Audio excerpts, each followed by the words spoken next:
Hello everyone, welcome to Education Point Chemistry Classes. I am Sumit Luthra, your chemistry mentor और आज हम बात करने वाले हैं इलेक्ट्रोलिसिस की। इलेक्ट्रोलिसिस बेहद इंपॉर्टेंट टॉपिक है और खास करके इलेक्ट्रोकेमिस्ट्री का सेकंड हाफ जो है वो सारा का सारा इलेक्ट्रोलिसिस के ऊपर बेस्ड है।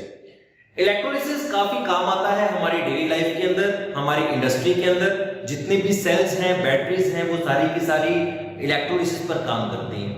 तो सबसे पहली बात कि इलेक्ट्रोलिसिस का मतलब क्या होता है, इसके मायने क्या होते हैं। इलेक्ट्रोलिसिस जो कि सुनने में बड़ा प्यारा सा वर्ड है, उतने ही अच्छी इसकी परिभाषा है और उतने उससे भी अच्छा इसका यूज है जो हम डेली करते हैं। हम अपने फोन के मोबाइल फोन्स जो बैटरीज होती हैं उन्हें रिचार्ज करते हैं, लैपटॉप की बैटरीज को रिचार्ज करते हैं, हमारी इन्वर्टर बैटरीज को रिचार्ज करते हैं, गाड़ियों के अंदर बैटरीज होती है, मोटरसाइकिल्स के अंदर बैटरीज होती हैं, उन्हें रिचार्ज किया जाता है। इलेक्ट्रोप्लेटिंग की जाती है, मेटल्स को प्यूरिफाई किया जाता है। तो ये सब कुछ पॉसिबल है सिर्फ और सिर्फ इलेक्ट्रोलिसिस की वजह से। तो चलिए आज मैं आपको सिखाता हूं कि इलेक्ट्रोलिसिस का असली मतलब क्या होता है और इसे किस तरह से इसमें प्रोसेसेस चलते हैं। तो चलिए स्टार्ट करते हैं। सबसे पहले इलेक्ट्रोलिसिस क्या है? तो बच्चे, इलेक्ट्रोलिसिस एक प्रोसेस है जिसमें हम केमिकल एनर्जी को इलेक्ट्रिक एनर्जी को केमिकल एनर्जी में कन्वर्ट करते हैं। ठीक है, द स्टडी ऑफ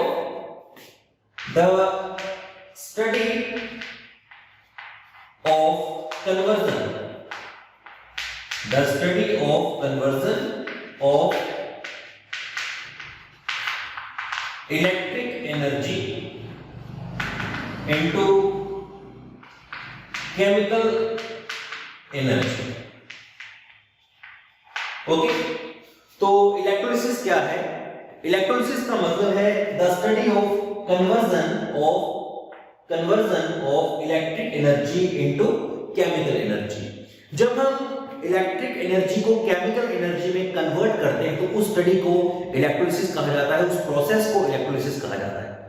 तो सपोज करो कि मैंने एक नया फोन खरीदा, उस नए फोन के अंदर जो बैटरी थी दैट विल बी 100% चार्ज।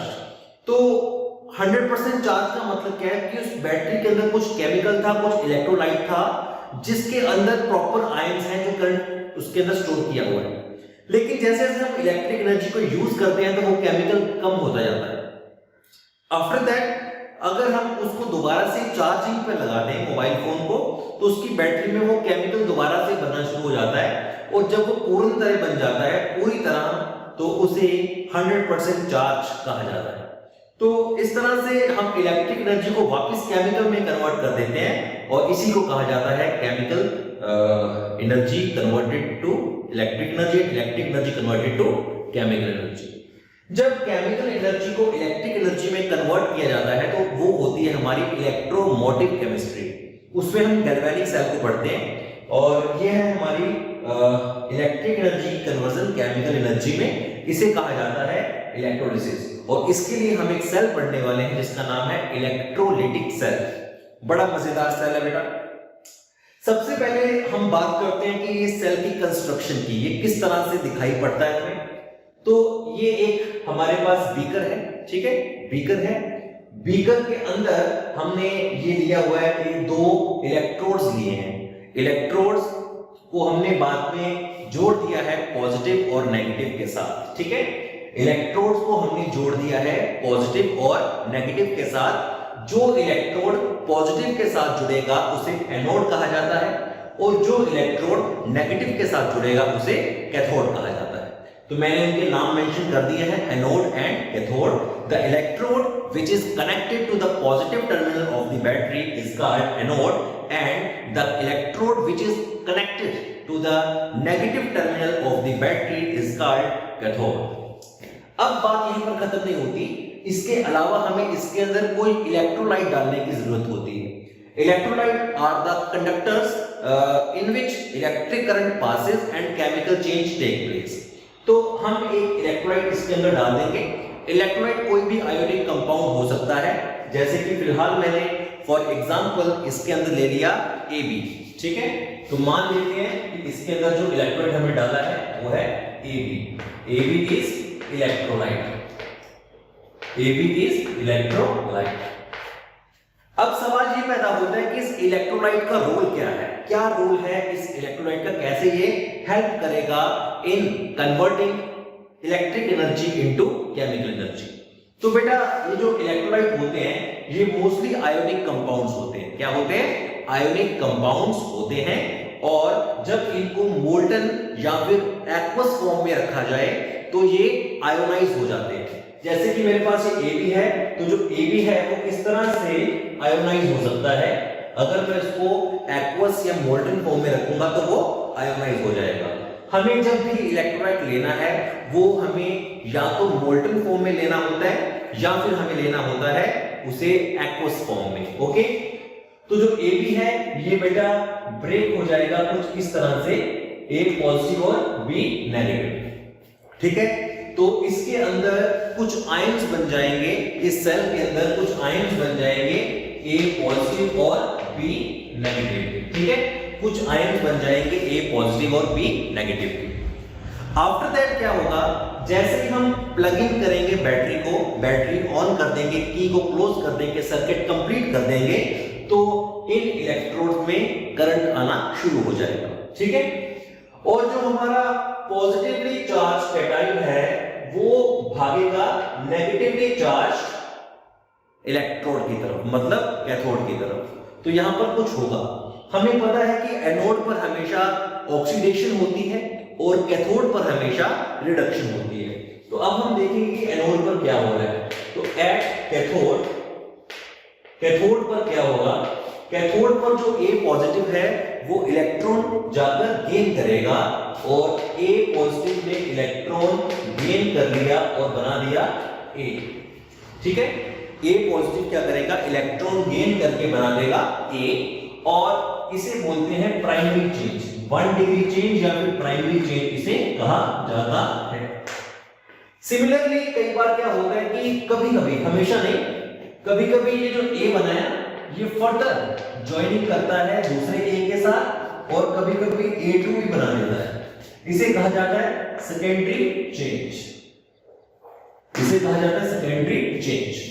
तो ये जो A जो है वो सॉलिड की फॉर्म में बन गया, ठीक है, या फिर ये गैस की फॉर्म में बन जाएगा। पहले ये लिक्विड फॉर्म में था, अब ये इधर सॉलिड और गैस की फॉर्म में कन्वर्ट हो जाएगा, और कन्वर्ट होने के बाद या तो ये यहां से गैस बन के निकलेगा या फिर यहां पर डिपॉजिट हो जाएगा। ठीक है, या फिर यहां पर डिपॉजिट हो जाएगा।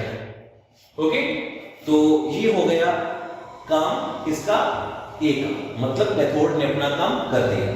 अब हम बात करते हैं एनोड वाली साइड पर क्या होगा। एट एनोड वाली साइड पर क्या होगा, जो B नेगेटिव है वो वहां पर जाएगा और एनोड पर हमेशा ऑक्सीडेशन होती है, मतलब इलेक्ट्रॉन का लॉस होता है ऑन एनोड साइड। तो ये B जाकर वहां पर अपना इलेक्ट्रॉन रिलीज करेगा।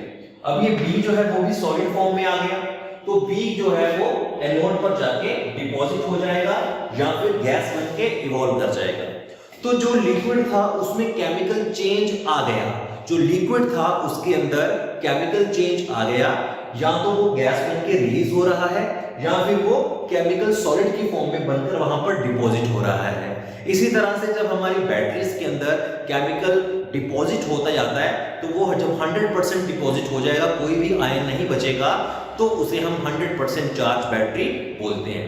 ठीक है, तो ये सारा सिस्टम जो है ये इलेक्ट्रोलिसिस का होता है। जब हम बैटरी को चलाते हैं, मतलब जब हम फोन को यूज करते हैं, लैपटॉप को यूज करते हैं या इन्वर्टर को यूज करते हैं, तब हो रहा होता है डिस्चार्ज। लेकिन जब हम उसको रिचार्ज करते हैं तो वो जो रिचार्ज है वो किस प्रिंसिपल पे काम करता है, वो इसी प्रिंसिपल के ऊपर काम करता है, और इसी तरह से केमिकल डिपॉजिट होता जाता है और वो 100% जो है वो बन जाएगा।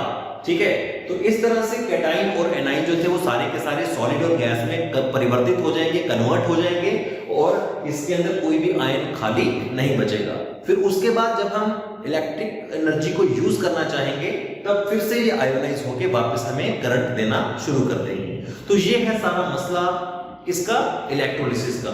इलेक्ट्रोलिसिस हमेशा रिचार्ज करने के ही काम आती है, और अगर हमारे पास कोई सेल है, इसका हम सेल रिएक्शन भी लिख सकते हैं, अगर आप चाहें तो सेल रिएक्शन भी लिख सकते हैं, लेकिन सेल रिएक्शन लिखने के लिए हमें प्रॉपर जो है उसके केमिकल्स का पता होना चाहिए। आप ड्राई सेल की बात करेंगे, उसमें सिर्फ और सिर्फ वन साइडेड रिएक्शन होते हैं, वो रिवर्सिबल नहीं होता है। लेकिन लेड स्टोरेज बैटरी जो हमारी इन्वर्टर बैटरी है या फिर गाड़ियों वाली बैटरी है, उसके अंदर आप देख पाएंगे कि रिचार्ज और डिस्चार्ज जो दोनों हैं।